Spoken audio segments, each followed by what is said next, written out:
στο τρίτο μέρος της εκπομπής. Ο φυσικοθεραπευτής, ο Γιώργος Κακαβάς, είναι εδώ μαζί μας, χειροπράκτης φυσικοθεραπευτής.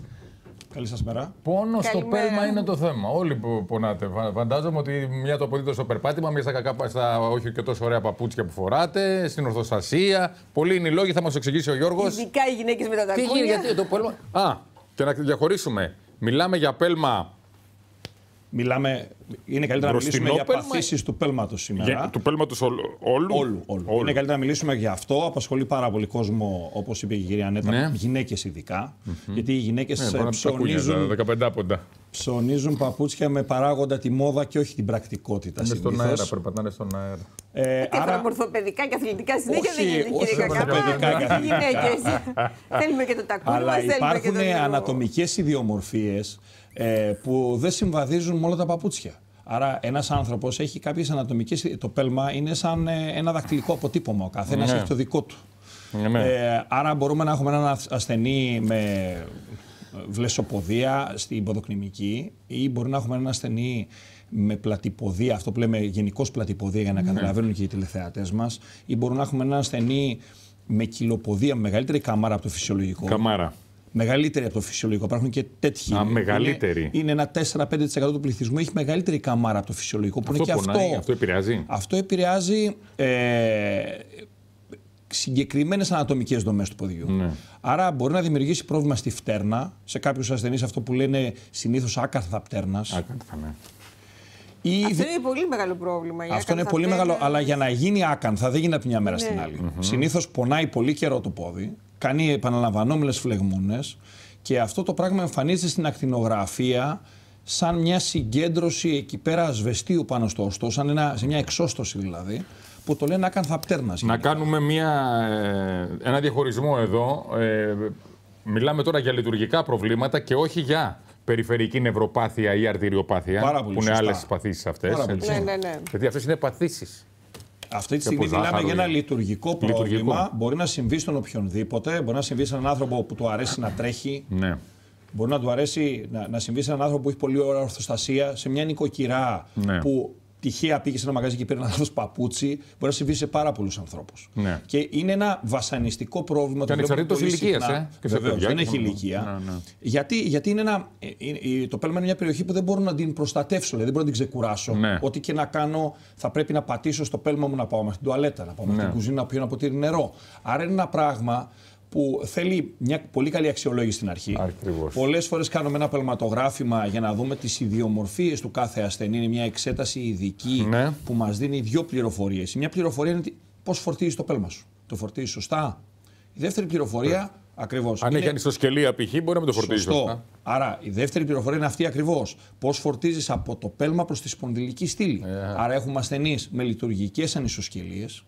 Έχουμε ασθενείς με ανατομικές ανισοσκελίες που δεν το ξέρουν από ένα παλιό τραυματισμό, από μια μυϊκή ανισορροπία. Άρα είναι ένα σύνθετο πρόβλημα που δεν είναι να βάλω ένα ατομικό παπούτσι. Ναι. Το ανατομικό παπούτσι εξηγώ στους ασθενείς πολλές φορές: ωραία, βάλετε ένα ανατομικό παπούτσι. Γιατί να ταιριάζει σε εσάς? Ναι, ακούνε ανατομικό και σου λέει είναι διαπάσα νόσων. Είναι σαν να κερδίζει το λαχείο. Γιατί το ανατομικό παπούτσι έχει φτιαχτεί, ας πούμε, στην Ταϊλάνδη σε 1.000.000 αντίτυπα, σε ένα εργοστάσιο. Και ποιο ταιριάζει στο πόδι σου τελικά? Άρα η σωστή αξιολόγηση είναι το πρώτο. Ναι. Μετά πρέπει να γίνει μια θεραπεία τοπική στο πέλμα, να δούμε δηλαδή ποια δομή πάσχει. Ναι. Υπάρχει μια μεγάλη περιτονία από κάτω. Άρα έχουμε μια απονεύρωση παύλα περιτονία που πολλές φορές γίνεται μια απονευρωσίτιδα από κάτω. Γίνεται δηλαδή μια φλεγμονή. Πρέπει να ελέγξουμε τη φλεγμονή. Πρέπει να δώσουμε κάποιες ασκήσεις να δυναμώσουν οι μυς που υποστηρίζουν το πέλμα. Ναι. Και μετά να ελευθερώσουμε τον ασθενή να ξαναγυρίσει στις δραστηριότητες. Οι παχύσαρκοι υποφέρουν από πόνους στο πέλμα. Σίγουρα ένας παράγοντας, αν είσαι παχύσαρκος, δεν νομίζω ότι είναι παράγοντας κινδύνου, αλλά όταν έχεις πρόβλημα στο πέλμα, τα παραπάνω κιλά είναι πρόβλημα. Βλάπτουν. Το πάρουμε ανάποδα. Αυτό γιατί... Το βάρος, ναι. Και αυτό που είπατε για τα τακούνια πριν, ας πούμε, είναι πάρα πολύ κοινό. Γιατί τι γίνεται, το τακούνι, καλός ή κακός, είναι πολύ ωραίο αισθητικά. Εξαρτάται, να σου πω, ρε Γιώργο. 15 πόντους όμως, άμα σου έρχεται το πόδι κάθετα, με συγχωρείς δηλαδή. Μεταφέρει όλο το φορτίο. Περπατάς με τα νύχη, με τα δάχτυλα. Μεταφέρει όλο το φορτίο στα μετατάρσια. Εκεί τι δημιουργείται?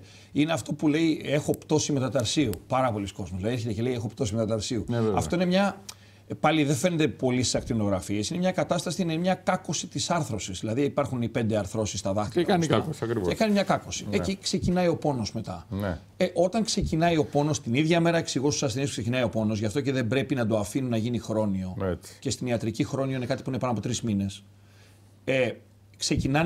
Ξεκινάει και η ατροφία των υποστηρικτικών μειών του πέλματος. Έχει και άλλα προβλήματα. Άρα έχει γίνει φαύλος Εσείς τώρα κύκλος. τι κάνετε ακριβώς οι φυσικοθεραπευτές για να αντιμετωπίσετε το αυτό το θέμα είναι, πρόβλημα? εντάξει, τα είπαμε ωραία, τα είπαμε και τα λοιπά, αλλά αυτό που τώρα αναρωτιέται είναι πώς θα τον βοηθήσετε. Κάνουμε μια πολύ λεπτομερή κινησιολογική αξιολόγηση. Ναι. Δεύτερον, πρέπει να κατηγοριοποιήσουμε τον ασθενή σε ποια από τις 3 κατηγορίες είναι. Πατάει σωστά, μήπως έχει αυτή την πλατυποδία που λέγαμε με τη βλεσσή γωνία στον αστράγαλο, ή το τρίτο πράγμα, μήπως έχει μεγαλύτερη καμάρα από το φυσιολογικό, όπως είναι κιλοποδία. Από εκεί πέρα, με το που γίνει αυτή η αξιολόγηση και τη συνδέσουμε με το πρόβλημα, γιατί ο άνθρωπος μπορεί να έχει αυτό το πάτημα και να μην συνδέεται με το πρόβλημα του. Να έχει τραυματιστεί, να έχει. Οι περιπτώσεις είναι αναρρύθμιτες. Ναι. Ακριβώς. Κάνουμε τη θεραπεία μας, δηλαδή χρησιμοποιούμε συνήθως ένα πολύ ισχυρό λέιζερ θεραπευτικό 4ης γενιάς για να μειώσουμε τη φλεγμονή. Ναι. Άρα πάμε τοπικά εκεί που πονάει και μας ενδιαφέρει πολύ γρήγορα να μειωθεί η φλεγμονή και η δυσλειτουργία. Ναι. Γιατί εκεί πέρα είναι ή η άρθρωση ή εκεί πέρα που λέμε στην άκανθα, είναι εκεί πέρα που η απονευροσίτιδα πιάνει πάνω στην πτέρνα. Μάλιστα.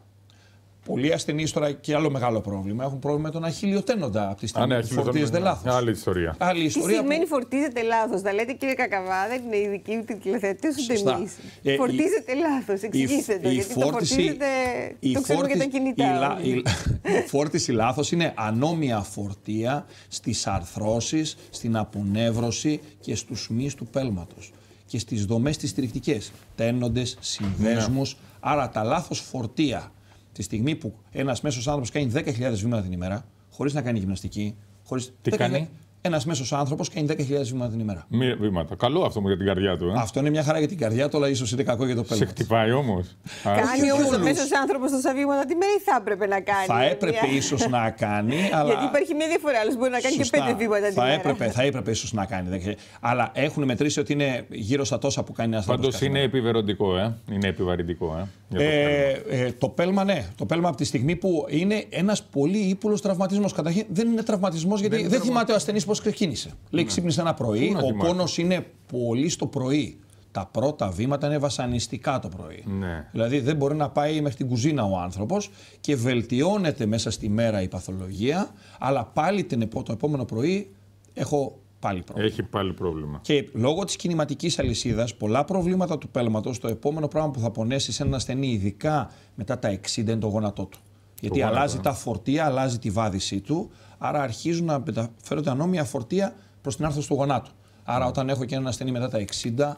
Άρα, ασκήσεις για τα πόδια ωφελούν, άμα δώσετε κάποιες ασκήσεις για τα πόδια. Υπάρχει ένα ειδικό ασκησιολόγιο. Ενδυνάμωση τετρακεφάλων και τέτοια. Όχι, ο τετρακέφαλος δεν εμπλέκεται στο πόδι, εμπλέκεται πολύ η λεκάνη, η σταθερότητα της λεκάνης.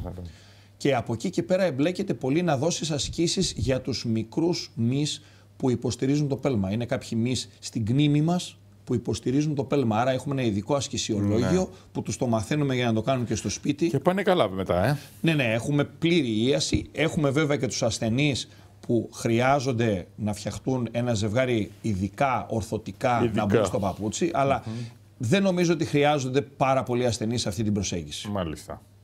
Είναι ένας πολύπλοκος μηχανισμός εκεί το πέλμα, διότι διότι όλο το βάρος μας εκεί πέφτει. Μα έχει πάρα πολλά οστάρια, αρθρώσεις, και έτσι μπορεί ανά πάσα στιγμή να είναι και ευάλωτος, δηλαδή με την έννοια της ευαλωτότητας υπάρχει ένα πρόβλημα. Το σύστημά σας, το Physiotech, πώς μπορεί να βοηθήσει εκεί? Το Physiotech αυτό που κάνει την αξιολόγηση της αρθρώσεις. Κάνει μια αξιολόγηση της αρθρώσεις σε real time, δηλαδή βλέπουμε αν δυσλειτουργούν οι αρθρώσεις. Και από εκεί και πέρα, επειδή είναι μια μέθοδος manual therapy κινητοποίησης, κινητοποιεί τις δυσλειτουργικές αρθρώσεις. Αυτό κάνει, δηλαδή προσφέρει μια πολύ γρήγορη ανακούφιση στον ασθενή. Ναι. Αυτό είναι σημαντικό. Πάντως αυτό του χαλάει και την ποιότητα ζωής τώρα που λέμε να πονά στο πέλμα. Είναι τρομερά βασανιστικό. Τρομερά. Αλλά οι περισσότεροι που πονάνε στο πέλμα, τις περισσότερες φορές τους βλέπουμε με λάθος παπούτσια σε σχέση με την ανατομία τους. Δηλαδή έχω ένα πόδι που έχει μια ανατομία ιδιαίτερη και πάει και το βάζει μέσα σε ένα στενό παπούτσι. Η πλατυποδία επηρεάζει το ίδιο? Όχι πάντα. Αλλά πρέπει με την πλατυποδία να έχουμε μια καλή πρόληψη στα παιδιά. Εγώ το λέω σε όλους τους γονείς, μετά τα 6 ετών μέχρι 18. Όταν έχω μια πλατυποδία, είναι ωραίο να διορθώνεται. Μπορεί. Γιατί δημιουργεί και στη σπονδυλική στήλη κάποια λειτουργικά προβλήματα. Ναι, βελτιώνεται μέχρι τα 18. Να διορθώνεται με τα παπούτσια. Βελτιώνεται πάλι μασκισιολόγιο. Εκεί πέρα θέλει υποστήριξη πέλματος. Εκεί πέρα θέλει υποστήριξη πέλματος. Παλιά φοράγαμε αυτά τα άσχημα ανατομικά παπούτσια στα παιδιά και τους δημιουργούσαμε. Ναι. Σήμερα τα πέλματα αυτά μπαίνουν σε οποιοδήποτε παπούτσι μοντέρνο ή. Ξέρετε. Μια χαρά. Και δεν φαίνεται ότι το παιδί φοράει κάτι ειδικό. Ανισοσκελία μπαίνει πάλι ο πάτος που λέμε. Ακριβώς. Αν δούμε ότι η ανισοσκελία είναι ανατομική, πρέπει να γίνει ένας πάτος που θα έχει διαφορετικό πάχος από τον άλλον για να διορθώσουμε αυτό το ανατομικό πρόβλημα. Για να έρθει στα ίσια. Ακριβώς. Η ανισοσκελία βασικά επηρεάζει, Γιώργο, τη μέση, τη λεκάνη, ότι πέφτει, βλέπουμε αυτό το πράγμα. Και το ισχύο. Άρα και η σπονδυλική στήλη κατ' επέκταση. Και είναι συνηθισμένη το μεταξύ. Είναι κάτι αρκετά κοινό στους ανθρώπους. Μέχρι ένα πόντο 2 μου φαίνεται λεπτολογική. Η λειτουργική ανισοσκελία είναι πάρα πολύ κοινή, αλλά το σώμα μπορεί να κάνει προσαρμογή. Μπορεί να κάνει προσαρμογή. Ναι. Στην ανατομική δεν μπορεί να κάνει προσαρμογή. Έχουμε πολλούς ασθενείς εξιντάριδες που είχαν με την πολιομιελίτιδα παλιά. Ναι, ήταν πρόβλημα. Άρα εκεί τους είχε χτυπήσει στη δεκαετία του 60 και εμφανίζονται πια τώρα στα 60 τους με μια ανατομική ανισοσκελία και στο ίδιο ισχύο. Ανατομική ανισοσκελία και στο ίδιο ισχύο παρουσιάζουν οστεοαρθρίτιδα στο ισχύο. Ναι. Το έχουμε αλλά μέχρι 1-2 λέει είναι η ορθοπαιδική, δεν σου κάνει πρόβλημα. Όχι. Γιατί πρώτον μπορεί να διορθωθεί από τη λεκάνη πάλι με ασκήσεις και με παρέμβαση δική μας. Και από εκεί και πέρα, αν είναι ατομική, αν είναι λειτουργική, είπαμε το σώμα μπορεί να κάνει προσαρμογές πάνω σε αυτό. Γιατί ξέρετε, καμιά φορά σε τροχαία ατυχήματα, όταν έχουμε διπολικά τραύματα σε επιπελεγμένα στην κνήμη, σου τρώει ο χειρουργός κάνα 2 πόντους, ας πούμε, και μετά βγαίνεις και πηγαίνεις έτσι. Αυτό είναι ανατομικό. Αυτό είναι ανατομικό. Έτσι. Βέβαια το διορθώνεις με τους πάτους κτλ. Ακριβώς. Αυτό είναι σημαντικό. Πολύ ωραία μας τα είπε ο Γιώργος, έτσι. Πάντα μας τα λέει ωραία. Σας ευχαριστώ πολύ. Θα περάσω κι εγώ για τον Απιένα μου μια βόλτα. Έτσι. Σας περιμένουμε. Οπωσδήποτε. Γιώργο, σε ευχαριστούμε που ήρθες. Ευχαριστούμε και εγώ.